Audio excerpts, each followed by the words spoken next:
87 ming so'mga eng kerakli narsa. Nima narsa deb o'ylaysizlar? Hozir ko'rsataman. Kafilchakaligi ham, misol uchun sadoviy mana bu o'tlarni o'rishi ham bizga kerak bo'ladi. Qanaqa deysizlarmi? Hozir ko'rsataman sizlarga. Qarang, buni olib qo'yasizlar. Tizzaga akkuratni turadi. Soch mana. Shuni qo'yib qo'ysanglar. Xo'p. Bo'ldi. Qaychini olamiz. Mana bu o'tirmaysizlar-da, shundoq tizzani qo'yib olasizlar. Bo'ldi. Mana bu qaychini qaranglar, mazaligini.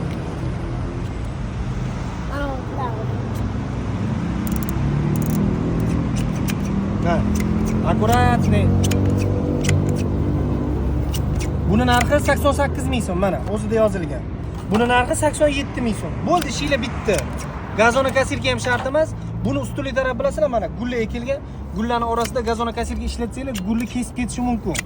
O'sha uchun bizga mana shunaqa qaychilar yordam beradi. Mana. Qanaqa? Yaxshimi yo'qmi? Video yoqqan bo'lsa, like esdan chiqmasa, fikringizni kommentariyada kutamiz.